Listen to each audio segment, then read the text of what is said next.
നമുക്ക് ഗുരുവായൂരപ്പൻ്റെ ദീപാരാധന തൊഴാൻ പോയാലോ? അപ്പോൾ ഞാനും ഫാമിലിയും കൂടി ദീപാരാധന തൊഴാൻ വേണ്ടിയിട്ട് ഉച്ചയ്ക്ക് ഒരു 3 മണി നേരത്തെ ഇറങ്ങി. 4 മണിക്കാണ് ഗുരുവായൂരമ്പലത്തിൽ നട തുറക്കുന്നത്. അപ്പോൾ ഗുരുവായൂരമ്പലത്തിലേക്ക് ഞാൻ തൃശ്ശൂർ കാഞ്ഞാണി റൂട്ടിൽ കൂടെ പോകുന്നത്. എൻ്റെ വീട് തൃശ്ശൂരാണ്. അപ്പോൾ കാഞ്ഞാണിയിൽ നിന്ന് ഒരു 3/4 മണിക്കൂർ കൊണ്ട് ഗുരുവായൂരെത്തും. കാഞ്ഞാണിയിൽ നിന്ന് അതായത് കാഞ്ഞാണിയിൽ നിന്ന് വടക്കോട്ടാണ് കേട്ടോ, റൈറ്റിലേക്കാണ് പോവുക. തൃശ്ശൂരിൽ നിന്ന് വരുമ്പോൾ കാഞ്ഞാണി സെൻറ്ററിൽ നിന്ന് റൈറ്റിലേക്ക്. അങ്ങനെ പോകുമ്പോൾ പാങ്ങ്, പാവറട്ടി, അത് കഴിഞ്ഞ് ചാവക്കാട്, അത് കഴിഞ്ഞ് ഗുരുവായൂർ റോഡാണ്. അങ്ങനെ നമ്മൾ ഗുരുവായൂർ എത്താറായിട്ടുണ്ട്. ഗുരുവായൂർക്ക് കിഴക്കേ നടയിലേക്ക് വളയുന്ന ഭാഗമാണത്. കിഴക്കേ നട വഴിയാണ് നമ്മൾ കയറാൻ പോകുന്നത്. അപ്പോൾ നമുക്ക് എളുപ്പം അവിടെ നിന്ന് വരുമ്പോൾ കിഴക്കേ നടയിലേക്ക് കയറുന്നതാണ്. കിഴക്കേ നടയിൽ കൂടെ ഗോപുര കവാടത്തിൻ്റെ അവിടേക്ക് എത്തും. അവിടെ മറ്റേ ഗരുഡൻ്റെ രൂപമുണ്ട്.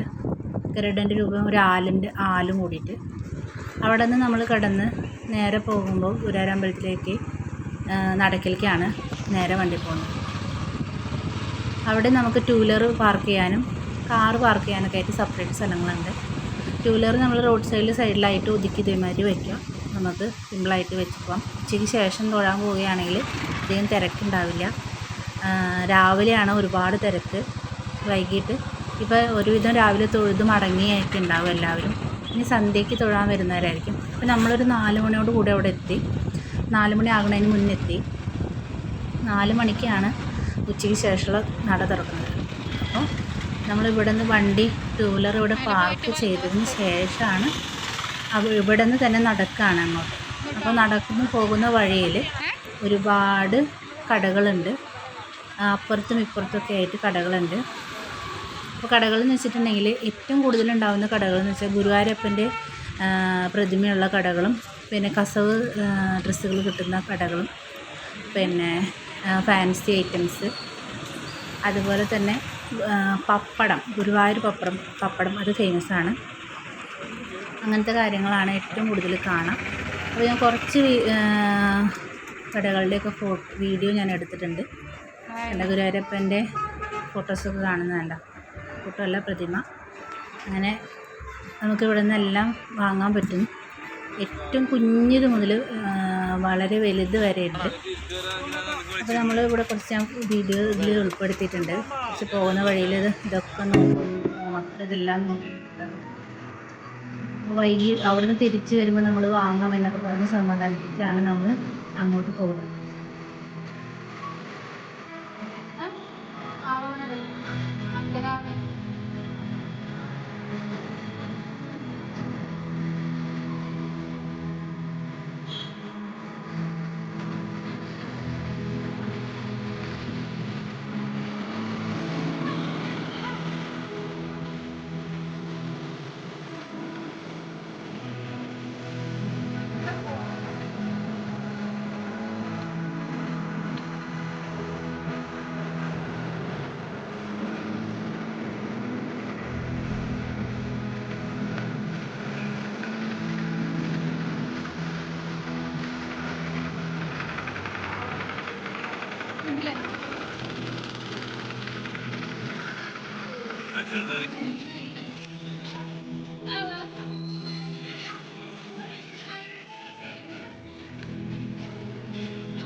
അങ്ങനെ നമ്മൾ ഗുരുവായൂർ നടക്കൽ എത്താറായിട്ടോ. അപ്പോൾ എത്താറായപ്പോഴാണ് ഒരു കാര്യം ഓർത്തത്. മോന് നമ്മൾ ജീൻസ് ഇട്ടിട്ടുണ്ടായിരുന്നത്. അപ്പോൾ ജീൻസ് ഇട്ടിട്ട് അമ്പലത്തിനുള്ളിലേക്ക് പ്രവേശനമില്ല. അപ്പോൾ മുണ്ട് ഉടുക്കണം. അപ്പോൾ ഞങ്ങൾ അവന് ഒരു കടയിൽ നിന്ന് ഒരു മുണ്ട് വാങ്ങി അവനെ ഉടുപ്പിച്ചിട്ടാണ് പിന്നെ നമ്മൾ അങ്ങോട്ട് പോയത്. അങ്ങനെ നമ്മൾ അവിടേക്ക് അമ്പലത്തിനുള്ളിലേക്ക് നമുക്ക് പ്രവേശനം കൊണ്ടുപോകാൻ പാടില്ലാത്ത സാധനങ്ങളുണ്ട്. മൊബൈൽ ഫോൺ കൊണ്ടുപോകാൻ പാടില്ല. പിന്നെ ഹാൻഡ് ബാഗ് ചെറിയ ഹാൻഡ് ബാഗ് കുഴപ്പമില്ല, വലിയ ഹാൻഡ് ബാഗ് കൊണ്ടുപോകാൻ പാടില്ല. അതുപോലെ തന്നെ സ്മാർട്ട് വാച്ച് അങ്ങനെയുള്ള സാധനങ്ങളൊന്നും നമുക്ക് കൊണ്ടുപോകാൻ പാടില്ല. അപ്പോൾ ക്യാമറ, ഇലക്ട്രോണിക് ഉപകരണങ്ങൾ ഒന്നും നമുക്ക് പ്രവേശനമില്ല. അപ്പോൾ അത് നമ്മളിവിടെ ക്ലോക്ക് റൂമിൽ ഏൽപ്പിക്കണം. അപ്പോൾ ക്ലോക്ക് റൂമിൽ നമ്മൾ ഇതെല്ലാം ഏൽപ്പിച്ചതിന് ശേഷമാണ് നമ്മൾ ക്യൂ നിൽക്കുന്നത്. ക്യൂ നിന്നതിന് ശേഷം നമുക്ക് അമ്പലത്തിനുള്ളിലേക്ക് കയറാൻ പറ്റും. അങ്ങനെ ഞങ്ങൾ അമ്പലത്തിൻ്റെ ഉള്ളിലേക്ക് 2 മണിക്കൂറോളം നമ്മൾ ക്യൂ നിന്നിട്ട് ശരിക്കും ദീപാരാധന നേരത്താണ് ഭഗവാനെ തൊഴാനുള്ള ഭാഗ്യം ലഭിച്ചത്. അപ്പോൾ ഇതാണ് ക്യൂ. പെട്ടെന്ന് കയറാൻ പറ്റി. സാധാരണ 5-6 മണിക്കൂർ നിൽക്കുന്നിടത്ത് 2 മണിക്കൂർ കൊണ്ട് അമ്പലത്തിനുള്ളിലേക്ക് കയറി തൊഴുത് ഇറങ്ങി. ദീപാരാധന സമയത്ത് കറക്റ്റ് ദീപാരാധന സമയത്ത് നമ്മൾ കയറി ഭഗവാനെ കണ്ണിറയെ കണ്ട് പ്രാർത്ഥിച്ച് തൊഴുത് ഇറങ്ങി. അത് കഴിഞ്ഞിട്ട് നമ്മൾ പ്രസാദ ചീട്ട് ആക്കിയിട്ടുണ്ടായിരുന്നു. പഴവും വെണ്ണയും പഞ്ചസാരയും പാൽപ്പായസം ആ നേരമാകുമ്പോഴേക്കിനും കഴിഞ്ഞു. ഒരു 4 മണി നേരത്തോളം ഉണ്ടായിരുന്നു. വൈകിട്ട് പിന്നെ പാൽപ്പായസം ഇല്ല. അങ്ങനെ ഇവിടെ പിന്നെ ഒരു ഓഡിറ്റോറിയത്തിൽ ഡാൻസുകളൊക്കെ നടക്കുന്നുണ്ടായിരുന്നു. അത് കഴിഞ്ഞ് നമ്മൾ അങ്ങോട്ട് പോകുമ്പോൾ 2 ആനകൾ അവിടെ നിൽക്കുന്നുണ്ടായിരുന്നു. നമ്മൾ ശരിക്കും പറഞ്ഞാൽ തെക്കേ ഗോപുരനട വഴി അങ്ങനെ പടിഞ്ഞാറേ ഗോപുരനടയിലേക്ക് ഇങ്ങനെ പോകുമ്പോൾ അവിടെയാണ് നമുക്ക് പ്രസാദം കിട്ടുന്ന സ്ഥലം. അപ്പോൾ അവിടേക്ക് നമ്മൾ നടന്നുകൊണ്ടിരിക്കുകയാണ് കേട്ടോ. സന്ധ്യ ആയപ്പോൾ നല്ല ഭംഗിയായിരുന്നു കാണാനായിട്ട്.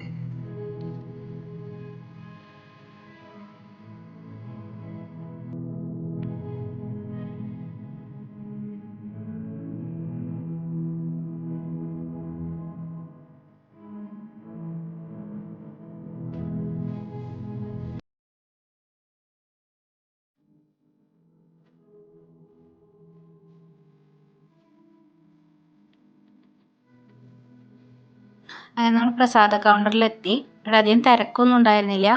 രാവിലെ ആണെങ്കിൽ ഇതും ഇങ്ങനെയൊന്നുമല്ല, നല്ല തിരക്കും ക്യൂ ആയിരിക്കും.